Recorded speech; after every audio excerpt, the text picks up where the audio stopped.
Bien, hermanos, estamos siguiendo con nuestra serie. ¿Cómo se llama nuestra serie? Lo tienen ahí. De día y de noche, salmos para meditar. Y el salmo que hoy nos toca meditar, hermanos, es un salmo muy especial porque nos invita a examinar nuestro corazón de manera particular delante de la presencia de Dios. Y este salmo nos reta a una vida de integridad y que se caracterice principalmente por tres cosas: por practicar la justicia, la verdad y el amor. Este salmo es una oración de David que, a pesar de tener solo 5 versículos, hoy día se ha convertido en un salmo muy desafiante para todos los creyentes de todas las épocas. Así que les invito a ir al Salmo 15 para dar lectura de este salmo. Salmo 15, del versículo 1 al versículo 5, que es prácticamente todo el salmo. Y lo vamos a leer en la versión clásica que tenemos, que conocemos, Reina Valera del 60. Y dice así: Jehová, ¿quién habitará en tu tabernáculo? ¿Quién morará en tu monte santo?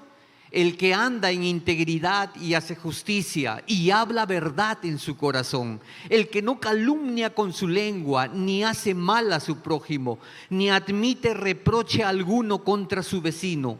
Aquel cuyos ojos el vil es menospreciado, pero honra a los que temen a Jehová. El que aún jurando en daño suyo, no por eso cambia. Quien su dinero no dio a usura, ni contra el inocente admitió cohecho. El que hace estas cosas no resbalará jamás. Y ahí termina este salmo. Mire, este salmo empieza en el versículo 1 lanzando una interrogante, haciendo el salmista una pregunta a Dios. ¿Quién es la persona que puede habitar en el tabernáculo de Dios? Pero juntamente con esto, para entenderlo mejor, es necesario recordar un poquito el contexto de la razón por la cual fue escrito este salmo. Y primero tendríamos que recordar qué era un tabernáculo. De repente hoy día no nos dice mucho, pero es necesario entenderlo. En esa época un tabernáculo era una tienda movible, desarmable, transportable, donde reposaba el arca del pacto. Cuando Israel acampaba en un lugar, el tabernáculo iba con el pueblo de Israel y el tabernáculo se armaba en el centro del campamento. El arca del pacto, recordemos, era la representación de la presencia viva de Dios en medio de su pueblo, en medio de Israel. Es por ello que el tabernáculo era un santuario, un lugar de culto, un lugar de oración, un lugar de adoración a nuestro Dios. Ahora, su construcción fue ordenada por Dios a Moisés. Eso está en el libro del Éxodo, más o menos en el capítulo 25. Incluso Dios dio las medidas que debería tener este lugar, este recinto. Ahora, ¿sabe qué? Posiblemente este Salmo 15 de David era un rito, una liturgia cantada, que la gente lo cantaba cuando iban a ingresar al santuario, cuando iban a ingresar al tabernáculo. La gente cantaba este versículo 1. Y lógicamente esta liturgia era respondida también por un oficial del culto o un levita, quien también cantaba del mismo salmo a partir del versículo 2 hasta el final, ¿no? Y de esa manera autorizaba ingresar a la gente para hacer las ceremonias propias, las ceremonias religiosas del pueblo. Ahora, por otro lado, hemos leído también la expresión Monte Santo. ¿Qué significa esto, Monte Santo? Se estaba refiriendo justamente a un lugar que representa la presencia de Dios o representa la comunión que tenía el pueblo con Dios. Y este Monte Santo podría ser de repente el Monte Sión o el monte donde más adelante se iba a construir el templo. Ahora, para comprender mejor esta pregunta que está haciendo el salmista en este versículo 1, es necesario ir un poquito a la raíz, al idioma original en el cual fue escrito, en el hebreo. Ahora, es necesario que analicemos, ¿no?, las palabras habitar, habitará, y morar, morará. Según algunos estudiosos de la lengua hebrea, el término traducido como habitará, habitar, en su raíz hebrea, transmite la idea de un alojamiento temporal, transitorio, y puede ser para un peregrino de repente o para un extranjero que estaba de visita en ese momento en el pueblo de Israel. Por el contrario, el otro término, morará, morar, también en su raíz hebrea transmite la misma idea de una persona que busca un alojamiento, pero el tipo de alojamiento era estable y permanente. ¿Se dan cuenta la diferencia que había en estos dos términos desde el idioma original? Cuando el salmista pregunta, ¿quién morará?, está haciendo alusión a una comunión íntima, cercana, próxima, pero por sobre todo que esta comunión sea permanente y constante. No que sea una comunión pasajera, temporal, esporádica, solo los días domingos nada más, nada de eso. Está haciendo alusión a una comunión constante, frecuente y permanente. ¿Ok?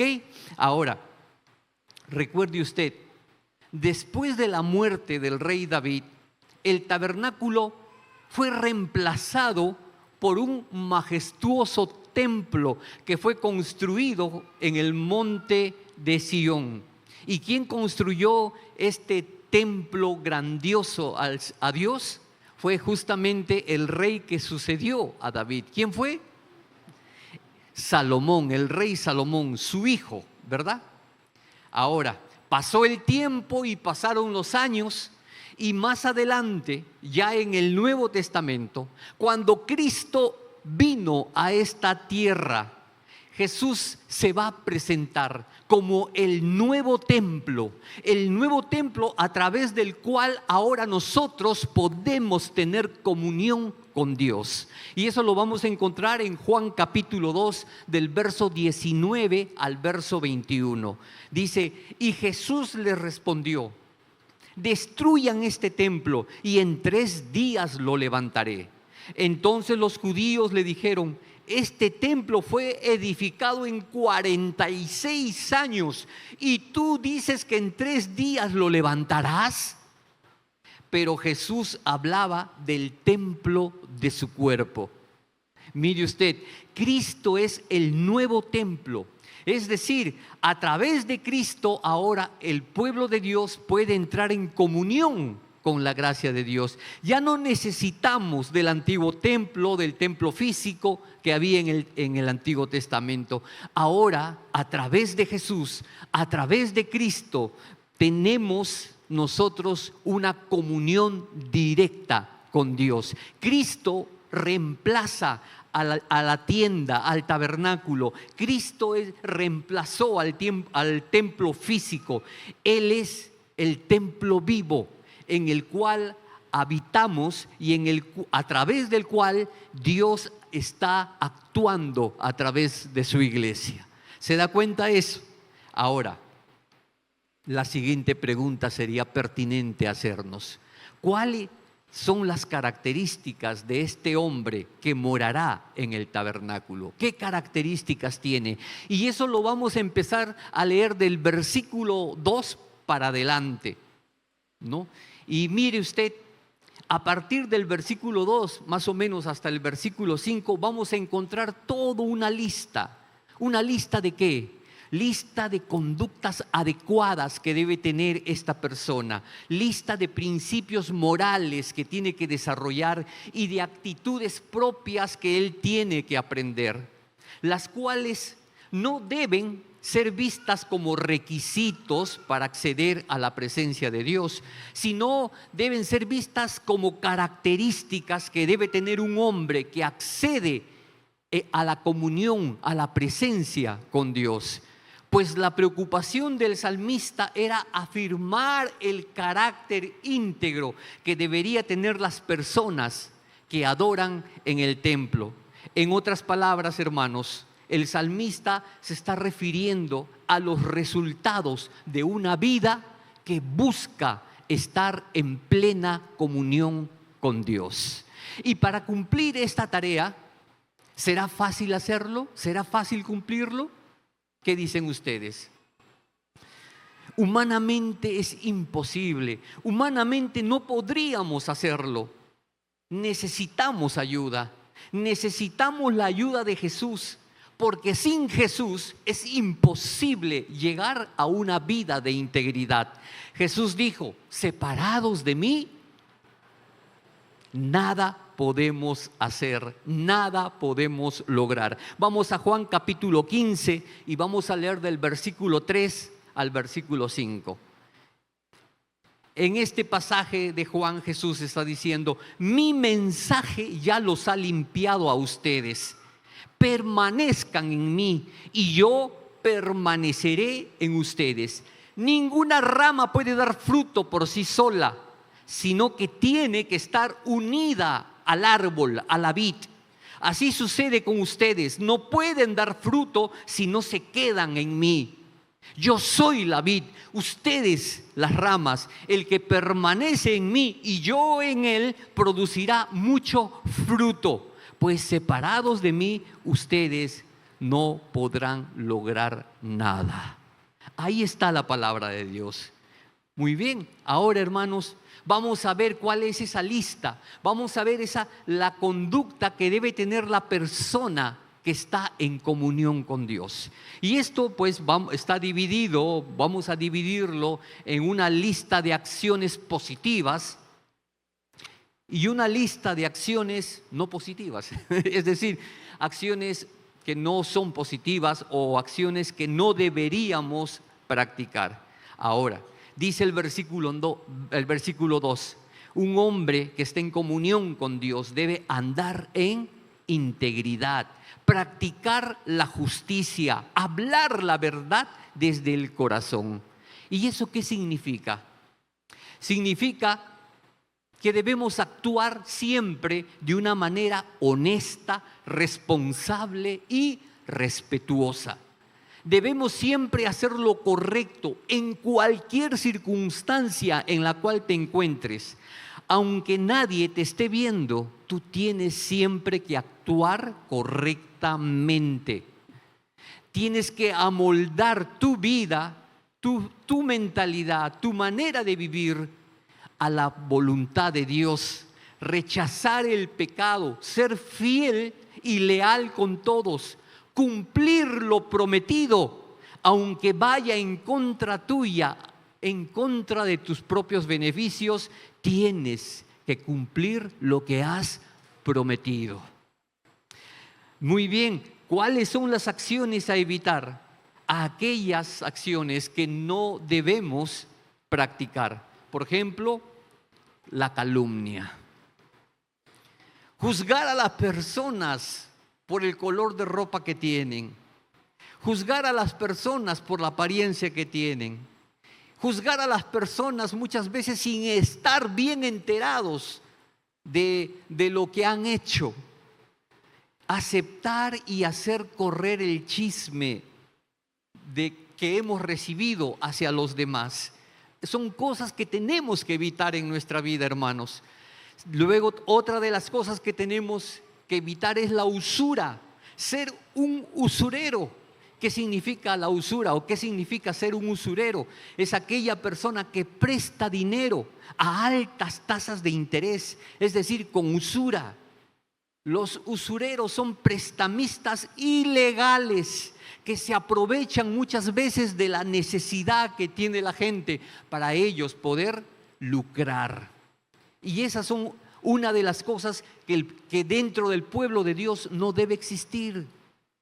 Hay muchos hermanos que practican este tipo de acciones y saben en su corazón que está mal, pero ellos dicen, no, pastor, no se preocupe, le voy a bajar los intereses. Y creen que con eso ya ellos van a ser, no van a sentirse culpables.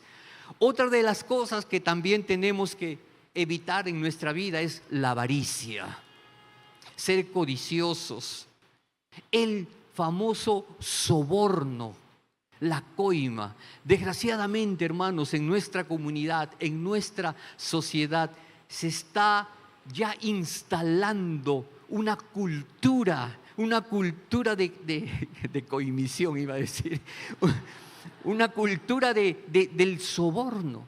Ahora se está practicando esto constantemente, desde cosas pequeñas hasta grandes cosas, desde el policía de tránsito que te para hasta, ¿qué te puedo decir?, hasta lugares o puestos importantes, ¿no? Son cosas que nosotros debemos dejar de practicar.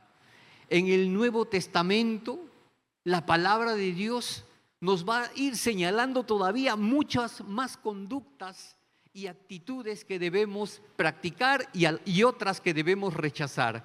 Por ejemplo, en Efesios capítulo 4, 25, pareciera que Pablo estuviera conectado con el rey David, con el salmista, ¿no? Porque dice, así que dejen de decir mentiras, digamos siempre la verdad a todos, porque nosotros somos miembros de un mismo cuerpo. Además, no pequen al dejar que el enojo los controle. No permitan que el sol se ponga mientras siguen enojados, porque el enojo da lugar al diablo. Si eres ladrón, si a alguien le gusta apoderarse de lo que no le pertenece, deje eso, deje de robar. En cambio, dice, usa tus manos en un buen trabajo digno y luego comparte generosamente con los que no tienen o con los que están pasando necesidad. No emplees un lenguaje grosero ni ofensivo a aquellos que muchas veces sus palabras son como un rosario de cosas o de sonidos, pero a veces que uno no quisiera escuchar. Que todo lo que diga sea bueno y útil a fin de que sus palabras resulten de estímulo para quienes lo oigan.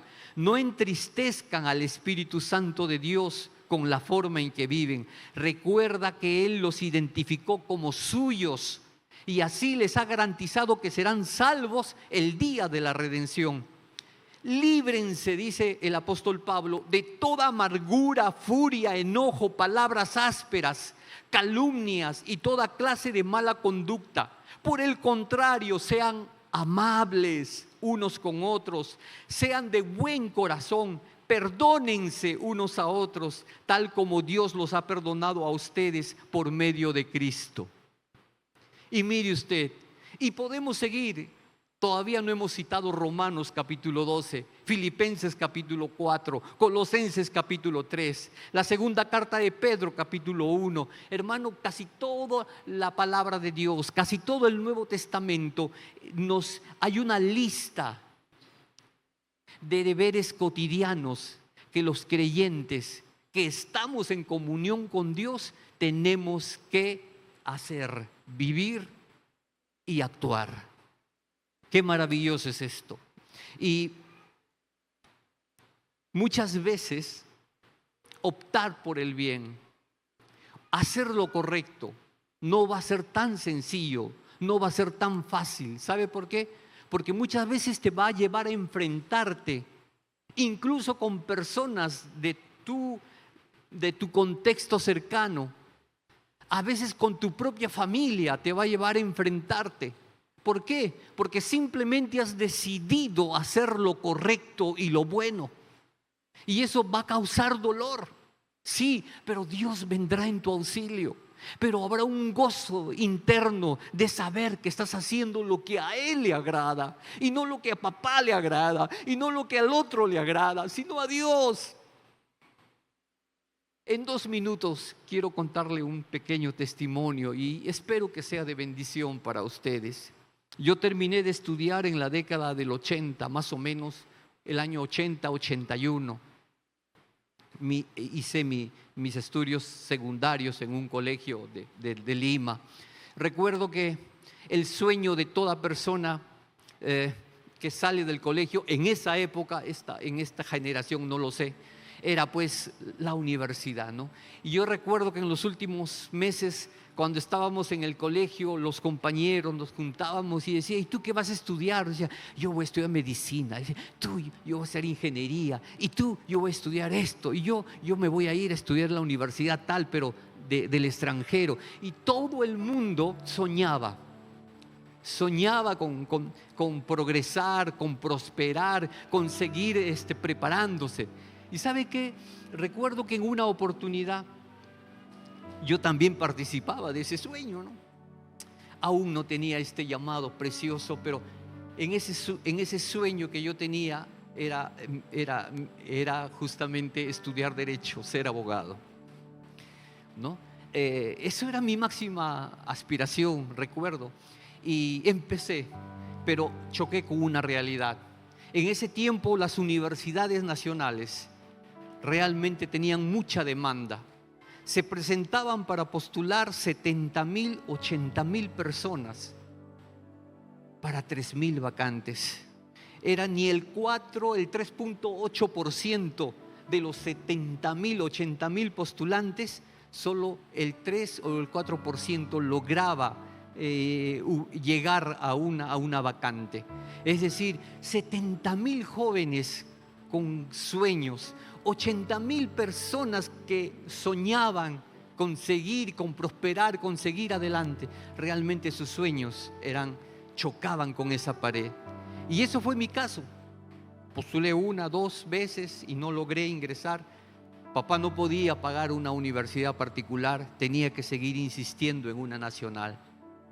Pero mi padre, que en paz descanse, él veía mi esfuerzo, porque había que esforzarse, había que quemarse las pestañas, como decíamos en aquel entonces. Y recuerdo que en una oportunidad, un familiar mío que estaba en un buen cargo político, le habló a mi padre y le dijo: mira, he visto el esfuerzo de Richard y quiero ayudarlo, tío, ¿no? A mi padre, era sobrino de mi padre.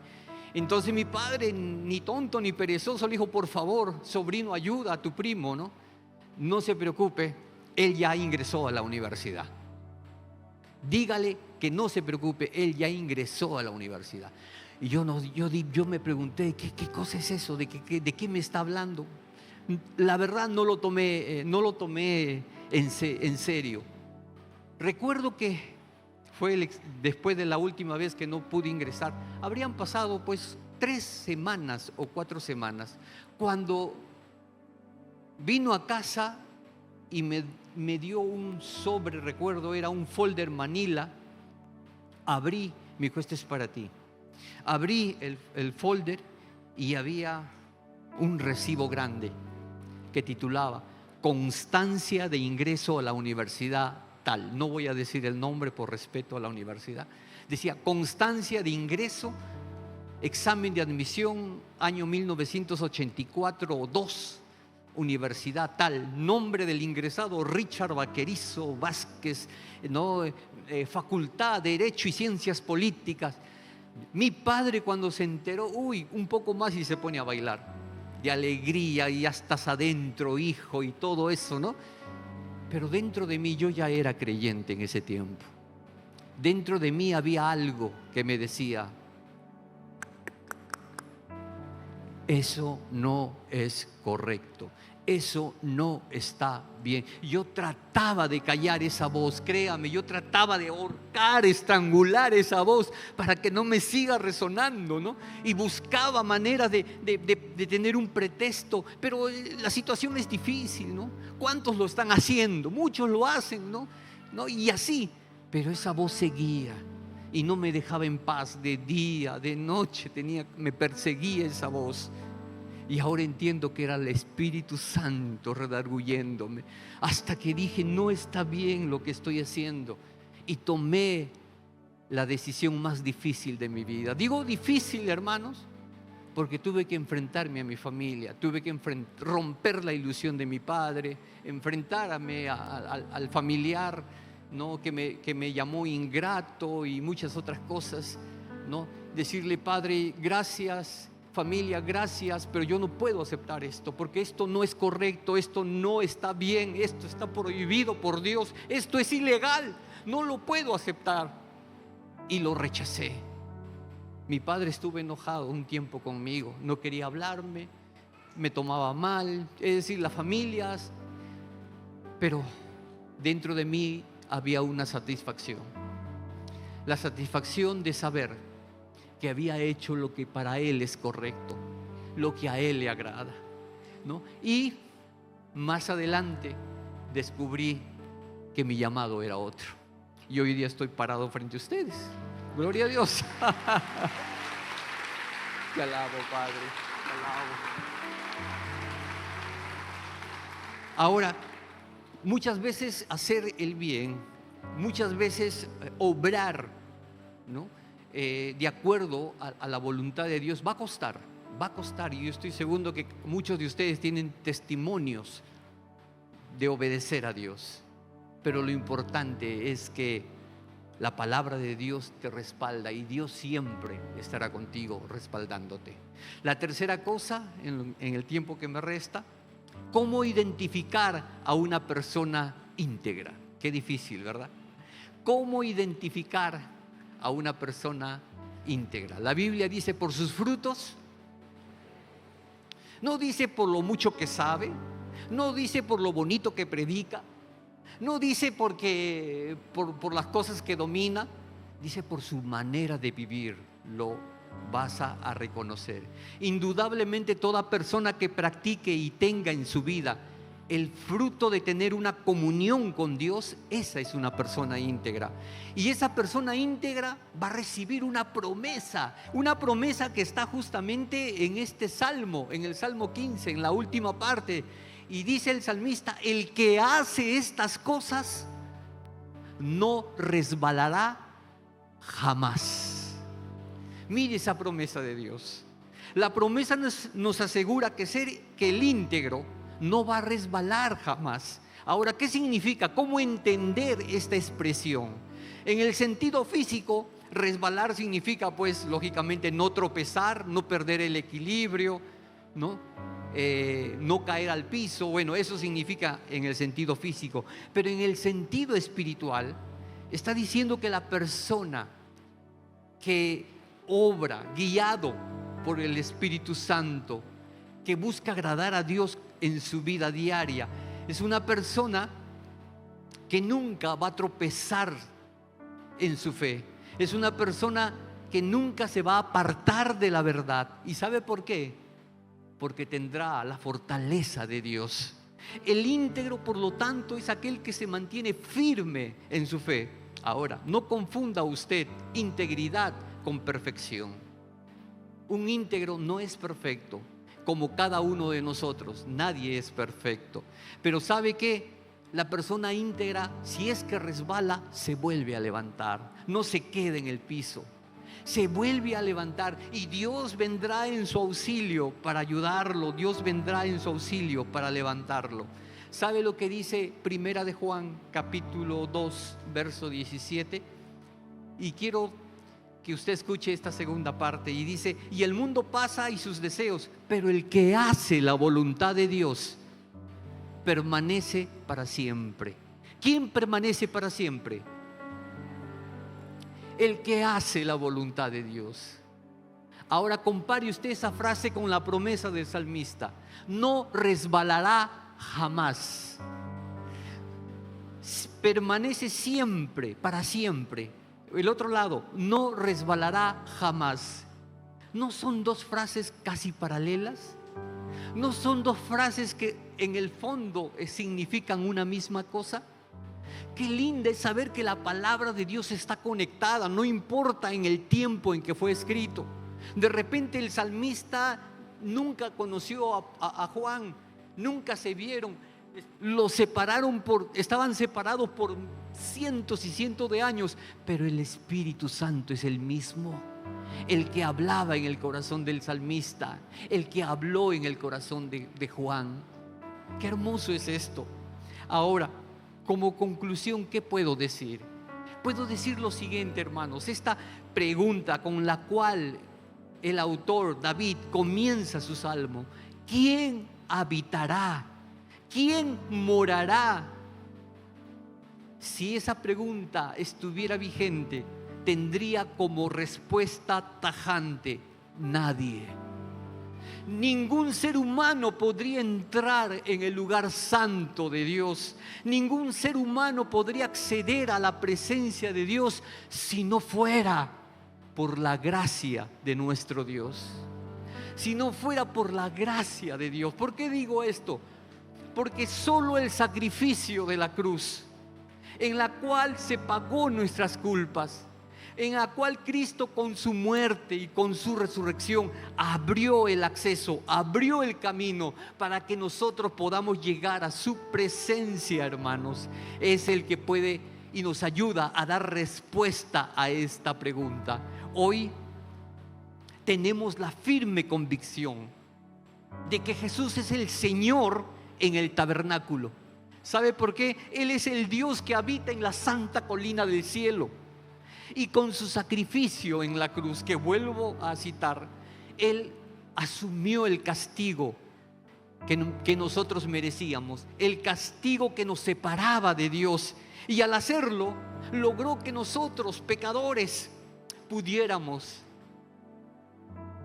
tener un futuro diferente y tener un futuro de confianza y de gloria.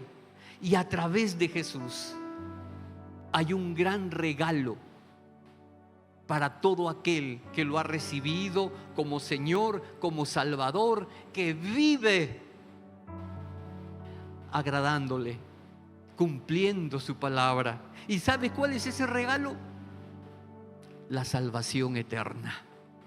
Pero no solo eso, sino que esa promesa también se cumple: moraremos con Dios para siempre. Estaremos con Él por la eternidad. Y esto es una promesa que de repente hoy, porque vivimos en una realidad física diferente, no lo podamos entender, no lo podamos concebir. Pero pídale usted: Dios, revélame cómo será, enséñame un poquito de cómo será vivir contigo por la eternidad. Es y debe ser algo maravilloso vivir con Él por la eternidad. Y para eso necesitamos tener al Espíritu Santo con nosotros, tener a Jesús en nuestra vida, tener una relación cercana y próxima con Él, haberlo reconocido como el Señor de nuestra vida y como el Salvador, nuestro Salvador personal. Si usted esta mañana quiere acceder a la presencia de Dios y asegurar su vida futura, quiero invitarle a que haga realidad esta promesa de Dios. ¿Cómo? Recibiéndolo como Señor y Salvador, reconociendo en primer lugar que somos personas imperfectas, falibles, reconociendo que muchas veces no hacemos lo correcto, reconociendo que fallamos, reconociendo que pecamos. Pero a pesar de eso, Dios nos da la esperanza a través de Jesucristo de recibir el perdón y a través del perdón una nueva vida, la salvación. Si quiere usted recibirlo, yo le invito en este momento que cierre sus ojos. ¿Sí? Cerremos todos nuestros ojos. Y esta es una oportunidad muy especial. Sí, le digo, ¿sabe por qué es una oportunidad especial mientras que usted está con los ojos cerrados? Porque usted ni yo sabemos si habrá otra oportunidad para volver a repetirlo. Nadie tiene comprada la vida, créame. ¿Cuántos dijeron, yo voy a esperar cuando ya sea viejito, cuando ya sea anciano, para hablar de Cristo, para aceptarlo como Señor? Y muchos no llegaron a la ancianidad. Pero esta es una oportunidad que te pido que no lo desaproveches. Ahí en el lugar donde estás, quiero que ores. Quiero que repitas esta oración. Permíteme guiarte, por favor. Repítelo, pero no como quien lee un libro, no, como quien abre su corazón y le expresa a un ser amado lo que hay dentro de él. Dile, Señor Jesús, repítalo, Señor Jesús, en este momento yo reconozco que estoy en falta contigo. Reconozco que te necesito en mi vida. Reconozco que no tengo esperanza, Señor, por mis propias fuerzas. Por eso acudo a ti. Te pido que vengas a mi vida. Te pido que me des una oportunidad. Ven a mi corazón. Entra en mí. Dame esa nueva vida que tu palabra dice que existe. Yo quiero tenerte conmigo. Quiero que seas mi Salvador y mi Señor, y quiero empezar de nuevo contigo. Gracias, porque al hacerlo sé que tú cumples tu palabra y sé que tú vienes en mi auxilio. Te doy gracias por esta oportunidad. En el nombre de Jesús oro. Amén. Amén. Si usted ha hecho esta oración por primera vez y ha recibido a Jesús como Señor y Salvador, quiero decirle que usted ha pasado de muerte a vida. Su futuro ya lo tiene asegurado con Cristo. ¿Habrá alguien que ha hecho esta oración por primera vez, recibiendo a Jesús como Señor y Salvador en su vida? Quiero orar por usted. ¿Puede levantar su mano, por favor? Con eso usted me estará confirmando que lo ha hecho. ¿Alguien ha recibido? Dios la bendiga. Veo una dama. Dios la bendiga a usted. ¿Alguien más ha recibido a Jesús como Señor y Salvador en esta tarde ya? En estos minutos que quedan. ¿Alguien más? De repente usted que nos está siguiendo a través de nuestra señal, de nuestras plataformas, quiero decirle que este mensaje también es para usted. Si usted ha recibido a Jesús como Señor y Salvador, ahí en el lugar donde está, su casa, su oficina o en el lugar donde se encuentre, quiero decirle que en este momento va a salir un número de WhatsApp. Por favor, llámenos. Esperamos por usted. Dios lo bendiga. ¿Ok? Padre, por esta persona que ha levantado su mano, confirmando esta decisión de fe, ruego que tu Espíritu Santo lo selle, Señor. Ruego, Padre, que podamos ser una familia que abre sus brazos para que ella pueda crecer en su fe, pueda llegar a la madurez espiritual y sobre todo que esas ricas promesas de tu palabra se hagan realidad en su vida, en su hogar, en su familia. Te lo ruego en el nombre de Jesús. Amén.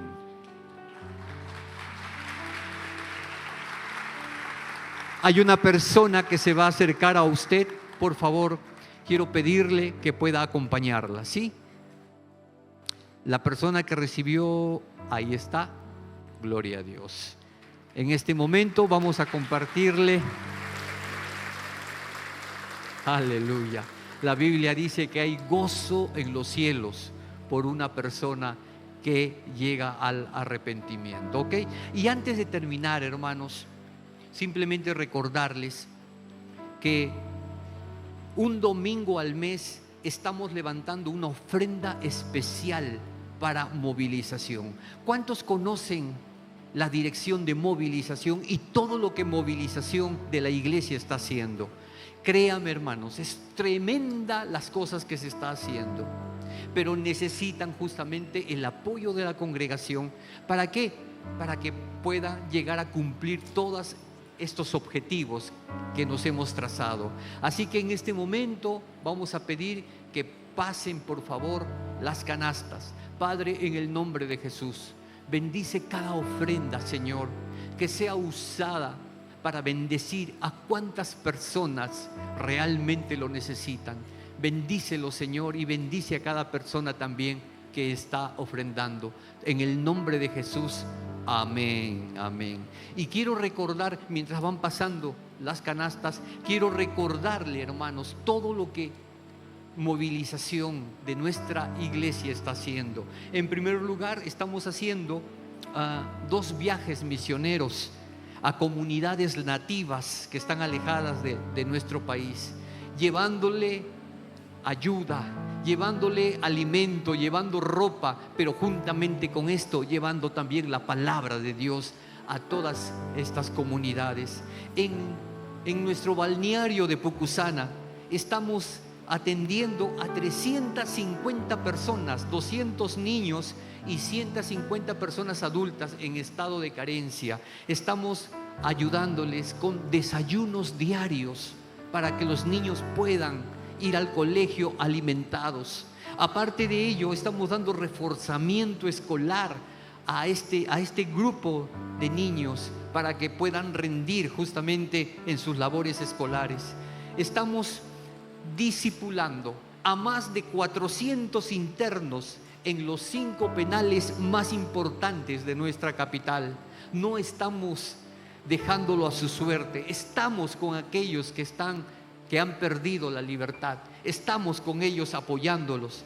Juntamente con esto estamos realizando campañas médicas en asentamientos humanos, donde hasta el momento estamos beneficiando a más de 200 personas. Estamos aportando ayuda en la rehabilitación de más de 100 personas que en este momento están en estado de indigencia. Estamos alcanzando también a más de 200 ancianos vulnerables, abandonados a su suerte en casas de reposo, donde ya la familia los ha olvidado y los ha abandonado totalmente. La iglesia está con ellos, apoyándole, llevándole sustento, llevándole una palabra de esperanza, un poco de alegría, un poco de compañía. Estamos con ellos, ayudándoles a pasar de una manera buena, si se le puede llamar, los últimos años de vida que les queda. Aparte de ello, estamos ayudando a personas con discapacidad, aquellos que tienen escasos recursos, que necesitan aparatos biomecánicos y que necesitan de talleres de producción laboral. Estamos también colaborando. Hermano, y yo puedo seguir narrándole todas las cosas que estamos haciendo. No me faltaría tiempo. Simplemente es una gran bendición poder dar, poder apoyar, poder bendecir a cuánta gente en necesidad. Es lo que Jesús hizo y haría si Él estuviera caminando hoy día con nosotros en esta tierra. ¿Ok? Nada más, amigos, nada más, hermanos. Muchísimas gracias. Hemos llegado al final. Dios los bendiga a todos y que tengan una semana muy, pero muy bendecida. Nos vemos a todos. Chao.